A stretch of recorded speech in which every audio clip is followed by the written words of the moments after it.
Hi everyone, in this video I'm going to talk about the power of our subconscious mind. I know there are so many books out there that have explained this thing in detail, but I recently read one Gujarati book and I found it so meaningful that I thought of sharing it with you. Also, I've linked the book in my description so that if you are interested you can buy it, and I would highly recommend you to read that book.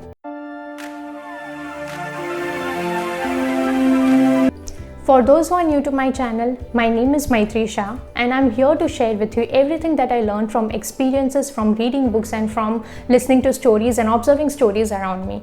And also, to know more about me, please follow me on the linked social media platforms, and also please hit the subscribe button and also hit the bell icon so that you get notified whenever I post my new videos. So do you know that we all are gifted with two types of mind, a conscious mind and subconscious mind? Now, conscious mind is the one that you are using right now to watch this video, to perform all your day-to-day activities and to do everything while you are awake. On the other hand, your subconscious mind is the one that is active 24 hours a day, meaning it is also active while you are sleeping. So the question here is how to awaken our subconscious mind, how to use it effectively. But even before we move to that question, let's first understand the difference between conscious mind and subconscious mind. So out of the many differences that I learned from that book, here I have curated some important differences between conscious mind and subconscious mind. So conscious mind works only while we are awake, subconscious mind operates 24 hours a day. Conscious mind analyzes the ideas, subconscious mind creates those ideas. Conscious mind can think and argue, whereas subconscious mind only obeys the orders of conscious mind.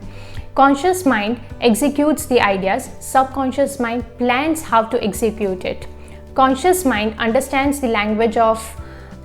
every language, meaning it understands the way we write, the way we speak and the way we hear. Whereas subconscious mind only understands visuals, meaning it only understands images, and so those images get stored in subconscious mind. Now the important difference is conscious mind has a filter that stops all the negative thought from entering into subconscious mind. Here one thing is important, and that is if these negative thoughts enter into our subconscious mind, then as we discussed that subconscious mind only obeys orders, so it starts to obey those orders of negative thoughts, and it just simply starts to plan how to execute those negative thoughts. So now let's understand how actually our subconscious mind works. So now let's assume that before going to bed you watch a horror movie. Now what happens is while you are sleeping, your conscious mind is already sleeping. So your subconscious mind is active. So what happens is the images of that horror movie get stored in your subconscious mind. And so that's the reason at times while we are sleeping, we get bad dreams, we get horrifying dreams. It is just because, as we discussed, subconscious mind understands the images. So while we were watching that horror movie, the images of that horror movie get stored in our subconscious mind, and so while we are sleeping, at times we do have horrifying dreams or we do have bad dreams. Now let's understand how can we try to manipulate our subconscious mind to do something positive. So let's assume that there's a marathon in your city and you plan to run for it. Now, assuming that you never ran a marathon before, so it is like first time for you, and so you are trying your best, you are giving your best to fulfill it and to win that race and to win that marathon.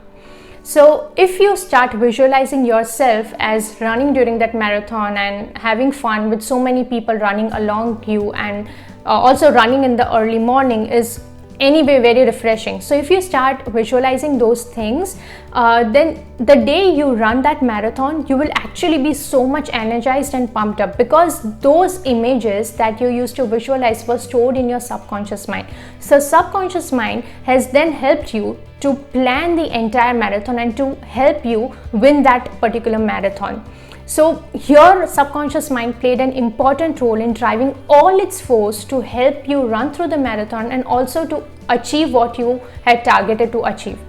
Also, it's important to understand that at times, not everything that we plan or not everything that we dream or not everything that we visualize will be achieved. But even though if you try for it, it's a win-win situation for you, because your subconscious mind has started hearing you, has started understanding what you dream to achieve, and has started understanding and visualizing along with you.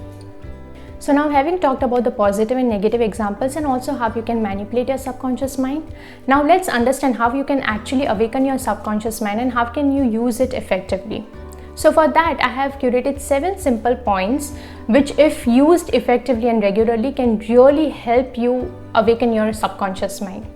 So now, while watching this video, think of that one thing that you desire to achieve. Close your eyes and think of that one thing. I'm sure you'll be able to get something in your mind.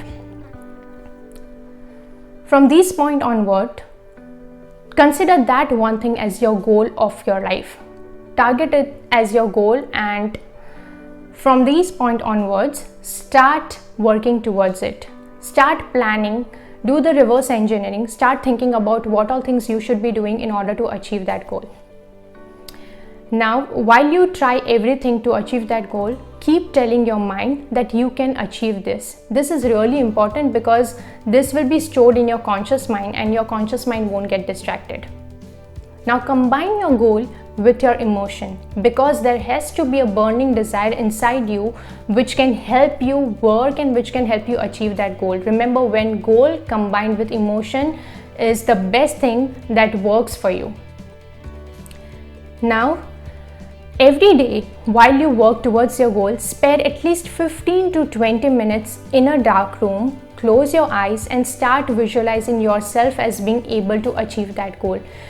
Close your eyes and think that one day you will be standing on the stage with an award in your hand, and that would be the biggest achievement of your life. So when you visualize this goal, what happens is your subconscious mind that only understands images stores these images in your mind.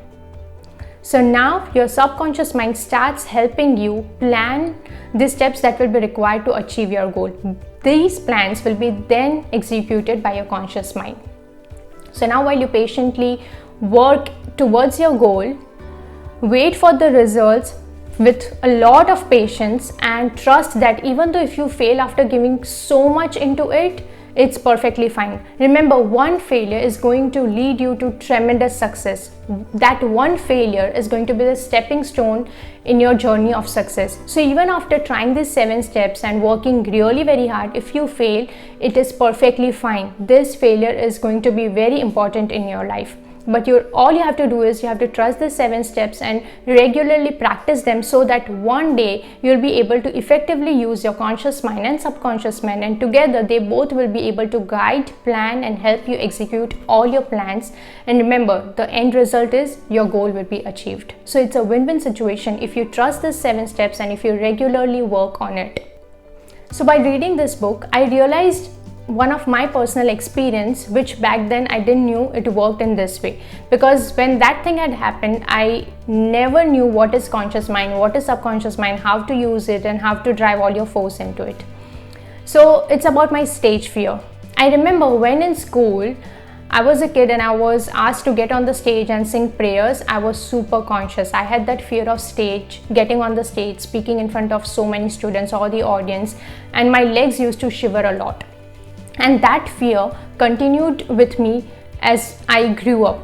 So when I got a chance in my college to do the anchoring of an annual event, I thought of giving it a try. I thought of just trying to fight against my fear, but I had not practiced anything. I had no idea of how to visualize that thing or how to use my conscious and subconscious mind to fight that fear.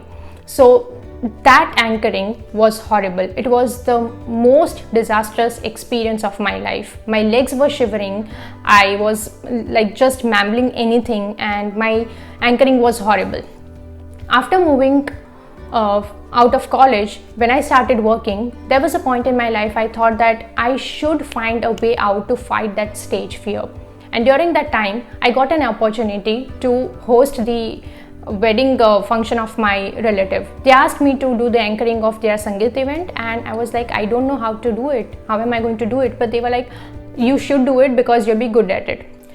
So during that time, I had a period of 30 days in which I was supposed to script the Sangeet event and I was supposed to practice. So the way I had done is I used to visualize. I remember I used to just sit in a room and I used to think about which outfit would I wear, how would I look, and how's the script going to turn out.